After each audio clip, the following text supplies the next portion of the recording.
Hi, John. Excited to have this conversation with you. Would you just start by telling us a little bit about your journey in leadership in independent schools? Yes, Mira, thank you for inviting me. My name is Jon Kidder, and I was a longtime teacher. I ran a division. I was assistant head of school. I was the head of a school in California and then a head of a school in Maryland. As you know, your experience in leadership and headship, you've learned a lot. And one of the things that you've shared with me is about the value as a leader and as a head of school of nurturing a core initiative that matters, something that is valuable to the school and brings you joy. Talk about what this means and why it's important for leaders. Yeah, it's really easy as a head to be responsive, and there's a endless list of all these things that have to get done, much of which is really hard and draining of your energy. And what I want to talk about today is to not do that, is to, you got to do it, but to be able to dedicate time every week into nurturing that puts water in your well, that gives you joy, that sustains both you and the institution.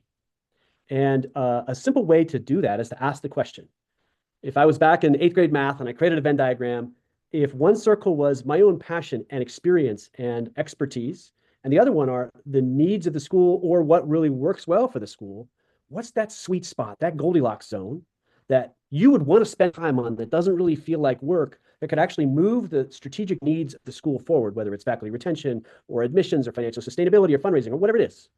There's a sweet spot there. And if you ask yourself that question, it's amazing what you might find. It makes a ton of sense because you can get some energy to move something important to the school forward. But you talked about filling your well, filling your cup, finding the thing that you're uniquely good at and that gives you joy will allow you to do it for a long time and enjoy some of the non-drudgery parts of headship. Can you share an example from your tenure as head of a place where you found that sweet spot between what the school needs and what you love? Yeah, so I'll give you a couple examples. One is when I went into my last headship, I like to build things, and my wife works with me. She loves to renovate things. So we raised $1 million and renovated 20 classrooms and built two maker spaces. And that seems like a lot of work, but to the two of us, it didn't feel that way. And it gave us some street credibility in our first year, but it also really enhanced the shine of the classrooms. Admissions was up, faculty energy was high. It built trust, all of those kinds of things. And it was, again, that sweet spot between the skill set and the needs of the school. Great. So that's an example of something that you enjoyed doing that supported the school, right? That building things and then the physical plant of the school. Do you have an example of something that there's something that you're just passionate about that match with the needs of the school, whether it's a curricularly or otherwise? Yeah, so I have been a longtime advocate of progressive education and experiential learning, learning by doing, John Dewey kind of stuff. And I've led like 30 to 40 trips with students in the past. They all came back alive, which is a good thing.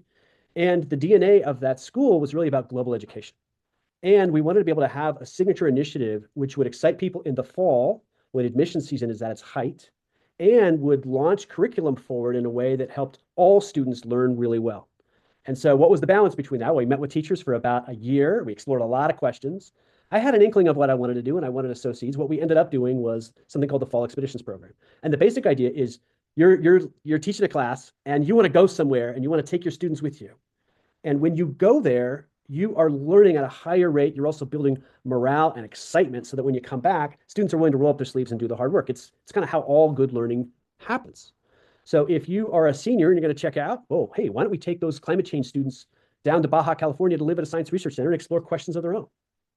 So the school's DNA in sort of the strong academics and global education, your passion for experiential and progressive learning came to bring this initiative to the school. It filled your cup, I should say, and served the school. That's great. And I imagine, John, that this is useful advice not just for heads, but for division directors, department chairs, anyone trying to lead a team. What advice would you give for leaders as they're trying to nurture a core initiative that matters to them, matters to the school, and brings them joy? Well, first, make your Venn diagram and explore a range of things. Second, really embed in your time deep and consistent listening and learning. Talk to a lot of people. Hey, what are you passionate about? What would really be cool? What's something you're doing that you'd like to do more of? And then you're listening and synthesizing. Hey, so and so at this faculty meeting said this, so and so said that. And when you're meeting with people, you're kind of almost like a conductor bringing those different parts of the orchestra together around a central vision. You can only do that well if you're really listening intentionally and then pulling those together. Awesome. I hope a lot of people will take your advice to heart, think about the needs of the school, think about their unique gifts and passions, and be able to nurture a core initiative to bring them joy and sustain them and to move their school forward. Thank you so much, John, for sharing this thought with us today. Thanks, Mira. Can I add one more thing? It's not just important to sustain your own joy, but to find a way to instill a joyful culture throughout your institution. Now, there are always going to be some grumpy people out there, But most teachers are going to respond not just to your joys and passions, but to you listening so that you can kind of harness their joys and passions around a collective vision. That's when people really get excited.